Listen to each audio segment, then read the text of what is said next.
এয়া দুখ বনাই থকা হৈছে আৰু অসমীয়া সমাজত এয়া ব্যৱহাৰ হৈ থাকে আৰু এতিয়া বৰ্তমান প্ৰায় কম ব্যৱহাৰ হয় আজিকালি এয়া ব্যৱহাৰ আৰু এই দুখসমূহ জলপান খাবলৈ ব্যৱহাৰ কৰা হয় আৰু ইয়াতে দুখসমূহত জলপান গাখীৰ এনেধৰণে দি ইয়াত খোৱা হয় আৰু এয়া আমাৰ দেউতাই বৰ্তমান বনাই আছে যেহেতু আজি আমাৰ ঘৰত এখনি বছৰীয়া সকাম আছে আৰু হেয়েহে এই সকামৰ কাৰণে এনেধৰণে ভকত বৈষ্ণৱে খাবৰ কাৰণে এনেধৰণে দুখ বনোৱা হৈছে আৰু যেহেতু জলপান পাতত খাবলৈ অকণমান অসুবিধা হয় আৰু যেহেতু বৰ্তমান সময়ত যিসমূহ প্লাষ্টিকৰ ডিছে হওক বা বাতিয়ে হওক এনেধৰণৰ বস্তুসমূহ আমি ব্যৱহাৰ কৰাৰ ফলত যেতিয়া পেলাই দিয়াৰ পিছত সেইখিনি পচি নাযায় জ্বলাইও যদি দিওঁ মানে সেইখিনি আপোনাৰ বায়ু প্ৰদূষণ হয় কিন্তু যেহেতু আমাৰ গাঁওসমূহত এইসমূহ কলগছ আছেই গতিকে আমি কলগছৰে আগৰ পৰাই ব্যৱহাৰ কৰি আহিছোঁ যিহেতু থকা বস্তুটো আমি ব্যৱহাৰ কৰাটোৱে আমাৰ উপযোগী সেয়েহে আমি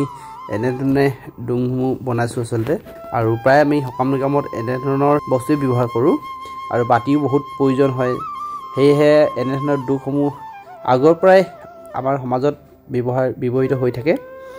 আৰু এয়া কেনেধৰণে বনাই আপোনালোকে দেখিছে এবাৰ চাব সুন্দৰকৈ এয়া কি ধুনীয়াকৈ বনোৱা হৈছে এয়া দেখিছেনে আৰু এই ধৰণে বৰ্তমান আপোনালোকে কোনে কোনে এই ধৰণৰ দুখসমূহ ব্যৱহাৰ কৰে আপোনালোকে জনাবচোন কমেণ্টত এয়া দেখিছে কিমান সুন্দৰকৈ বনাইছে আৰু এয়া বনোৱা একেবাৰে সহজ আৰু এই ধৰণে আমি সকাম নিকামতে ব্যৱহাৰ কৰোঁ এইসমূহ দুখ আৰু এনেধৰণে সকামৰ আগত বনোৱা হয় আচলতে এয়া দেখিছে আপোনালোকে কমেণ্টত জনাব আপোনালোকৰ ফালে এনেধৰণে ব্যৱহৃত বৰ্তমান হৈ আছে নে নাই আৰু আগতেও আপোনালোকে ব্যৱহাৰ কৰিছিলে নেকি এনেধৰণৰ বস্তু আৰু এইফালে দেখিছে আৰু এয়া কলা বৰা আৰু আমাৰ ফালে বগা বৰাটো কৰা হয় বগা বৰা চাউলটো আৰু কিন্তু এই চাউলটো খুব কম কৰা হয় ধানৰ খেতিটো আপোনালোকৰ ফালে এই চাউলটোৰ নাম কি হয় আপোনালোকে জনাবচোন কমেণ্টত আৰু ইয়াক আমি কলা বৰা বুলি কওঁ যিহেতু ইয়াক দেখিবলৈ ৰংটো কলা টাইপৰ সেইকাৰণে আমি ইয়াক কলা বৰা বুলি কওঁ আৰু ইয়াত দেখিছে তৰাপাতত এই ধৰণে কলা বৰাটো দি চাউলখিনি দি আমি ইয়াক মুঠা কৰি পানীত সিজোৱা হ'ব আৰু যেহেতু ভক্তপ্ৰাণ ৰাইজে খাব সেয়েহে ইয়াত যা যোগাৰ কৰি থকা হৈছে বৰ্তমান সময়ত আৰু আপোনালোকে এই কলা বৰাটো খাই ভাল পায়নে যিটো আমাৰ বগা পায়স বনাবৰ কাৰণে ব্যৱহাৰ কৰা সেই চাউলটো ভাল পায় কমেণ্টত জনাবচোন মই কিন্তু বগা যিটো বৰা চাউল সেই বগা বৰা চাউলটো খাই বেছি ভাল পাওঁ আৰু সকামৰ কাৰণে এয়া কল পিঠা এই পাত কলপাতৰ যিহেতু ভীমকলৰ পাত আমি ব্যৱহাৰ কৰোঁ আৰু এইফালে পাণ এইফালে কল পিঠা এই ধৰণে আমি গাখীৰ সকলো যা যোগাৰ কৰি থোৱা হৈছে বৰ্তমান এইটো এনেকৈ কৰি দেখিছা পাতখিলা ধুনীয়াকৈ ইয়াত চাউল দিছোঁ দেই চাউলখিনি কলা বৰা চাউল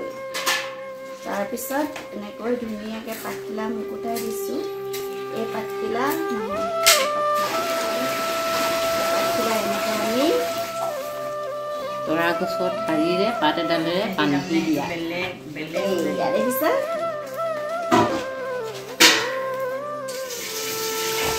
ধুনীয়াকৈ বান্ধি দিলে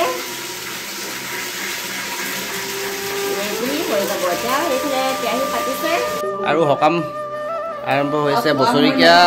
আৰু বছৰীয়া এইফালে হৈ আছে আৰু এই দেখুৱাইছিলোঁ যিখিনি দেখিছেনে কলা বৰা এইফালে হৈ গৈছে টোপোলা কলা জহা বুলি ক'ব লাগিব এতিয়া জলপান যি বনোৱা হৈছিলে টোপোলা জলপান এইয়া দেখিছেনে এইয়া এইফালে হৈ গৈছে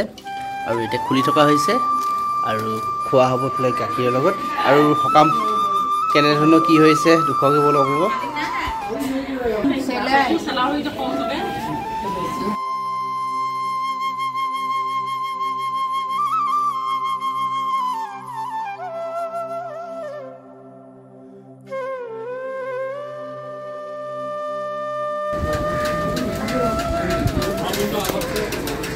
আৰু এইফালে বছৰীয়া এইবিলাক হৈ আছে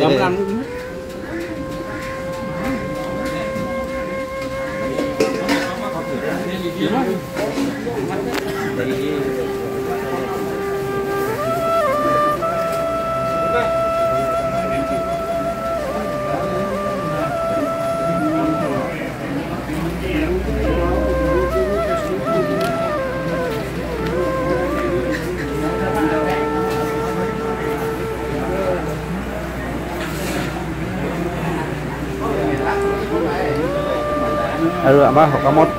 কল পিঠা আৰু এনেধৰণে নাৰিকল দিয়া হয় চানাটো বৰ্তমান উঠুৱাই দিয়া হৈছে আচলতে উঠুৱাই দিয়া এইটো কাৰণে হৈছে যিহেতু বিক্ৰিয়া হৈ বহুতো ঘটনা হৈ আছে চানাত সেইটো কাৰণে আৰু এইফালে দেখিছে যি কলা বৰা এফালে দি থকা খাই থকা হৈছে ভক্তমৰ ৰাইজক খুৱাই থকা হৈছে এয়া দৈ গুড় আৰু কলা বৰা আৰু এই দুখখিনি এনেধৰণে জলপান খাবৰ কাৰণে ব্যৱহাৰ কৰা হৈছে আৰু ইয়াত যিহেতু গাখীৰ দিয়াৰ পিছতো গাখীৰ পৰি নাযায় ইয়াৰ পৰা সেয়েহে ইয়াক ব্যৱহাৰ কৰা হয় আজিলৈ ভিডিঅ'টো ইমান আছিল ধন্যবাদ